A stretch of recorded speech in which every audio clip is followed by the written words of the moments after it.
O O é mais forte. Tá? É mais forte. Então, ui, semivogal.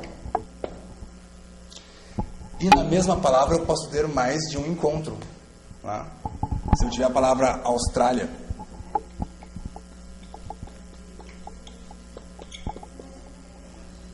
Austrália, australiano, né? Aus, então eu vou ter um ditongo. Né? Esse aus, é um ditongo crescente ou decrescente? Ele não vai ser crescente. Né? Porque aus, eu ouço muito mais o, então seria decrescente. Austrália. Se eu separasse, ficaria Australia, Austrália. Então, aqui, no final, eu tenho que a vogal, aqui a semivogal. Esse decrescente, esse crescente. E eu posso ter um hiato no meio junto, por exemplo, ciência. A ciência eu vou ter um hiato e um ditongo, porque si, em, ouço as duas vogais, elas ficam separadas. Né? Si, em, cia. Aqui, ditongo crescente também.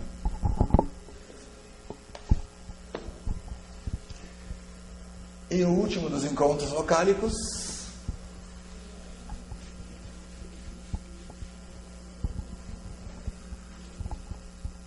essa palavra aqui, presidência, porque eu sempre lembro de uma coisa, vocês já devem ter visto, principalmente alguns canais de televisão, na verdade, né, colocar presidenta, né, Dilma, porque a Dilma disse que gostaria de ser chamada de presidenta, né, alguma coisa assim.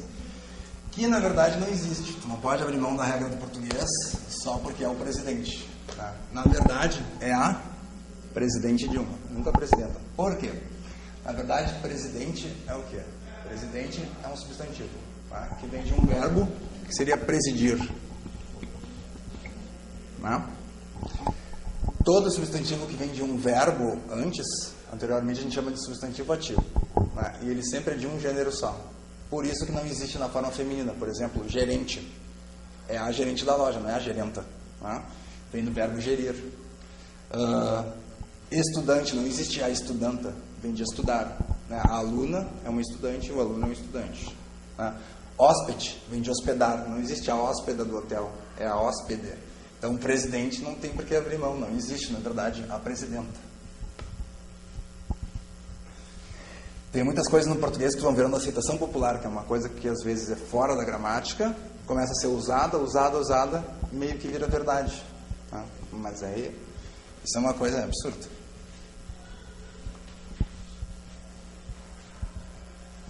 Então, o último encontro vocálico, tritongo. Mas eu vi decrescente. Decrescente eu vi, não vi? Loura, coisa. Foi, não foi? Sim, não tô maluco. Tritongo. E depois eu vou colocar, né, um exercício para que vocês façam, daí misturando tudo, desde a separação, já porque isso cai tudo junto, de maneira, né? Um exercício só assinale a alternativa, por exemplo, em que os termos estão separados corretamente. Não vai cair um exercício assim, só para te separar, entendeu? Cai junto. Analise, que daí fica mais difícil, porque se eu isolar, só saber o que é um ditongo, um tritongo, um hiato, a separação das sílabas, eu não acho que é uma coisa tão difícil. Mas quando eu coloco assim um texto, que é como aparece, um parágrafo de um texto, depois eu vou trabalhar exercícios específicos de concurso. Daí no texto eles retiram algumas palavras, daí tu tem que ver a alternativa que demarca em que todas estão separadas corretamente, a sílaba.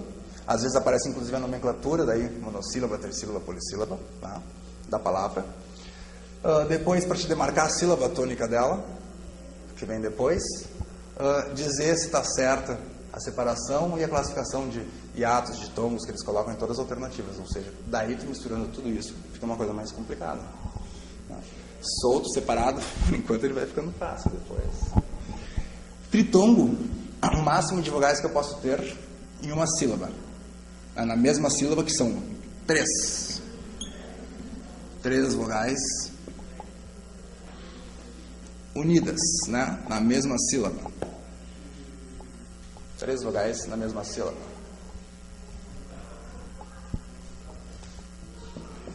Então, eu vou ter o quê? Daí ele é mais fácil, até porque não tem nenhuma classificação crescente, decrescente, né?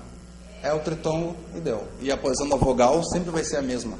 Porque se eu pegar palavras que formam um tritongo, por exemplo, Uruguai, ou saguão, tá? Uruguai, Uruguai. Tem um tritongo, né? 3 vogais. Onde está a vogal?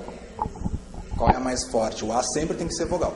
Ah, Uruguai, eu ouço muito mais o A, então eu tenho a vogal no meio, nas duas pontas as semivogais. Semivogal U, semivogal I.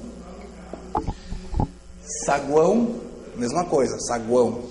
Tá? Eu ouço muito mais o A. Então o A é vogal, nas pontas semivogais. E na mesma palavra eu posso ter uruguaiana, por exemplo. Uruguaiana. Eu vou ter um tritongo e do lado um hiato, né?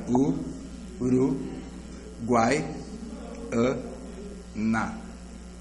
Tritongo e um hiato do lado. Normalmente os termos que caem nas provas, os termos que são retirados dos textos, eles vão apresentar mais de um encontro. Sempre.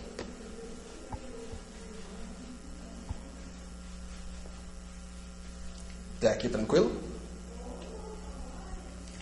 Então, depois que eu tenho os encontros, eu vou ter os dígrafos, que ainda é em respeito à ortografia, que é a escrita das palavras, e a fonética, que é o som das palavras.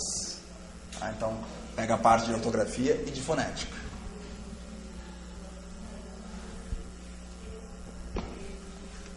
Então, dígrafos.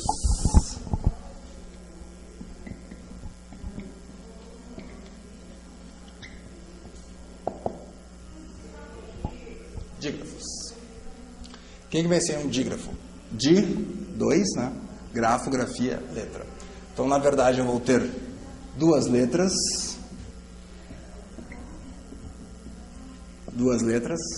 com um som. Duas letras, único som.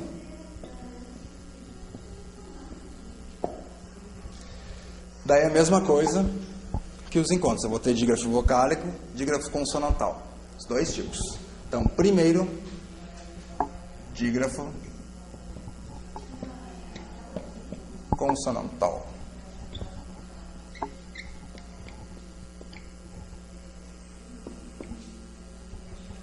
Dígrafo consonantal vai ser formado como? Eu vou ter duas consoantes, né, com um único som. Então, duas consoantes,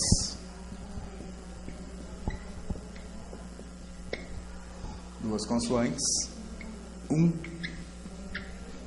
som. Então, eu tenho que isso não tem a ver com aparecer na mesma sílaba, com ser encontro consonantal perfeito ou ser encontro consonantal imperfeito.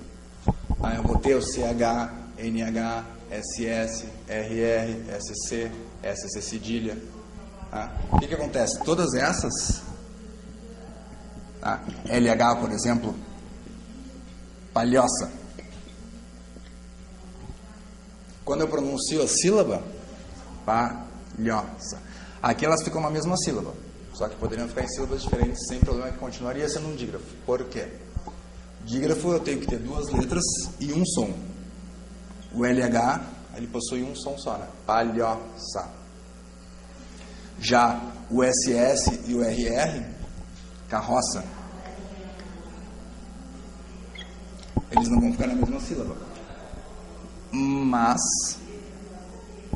tem um som só, porque é carroça. Os dois R's, apesar de ser mais fortes, né, eles continuam com um som só.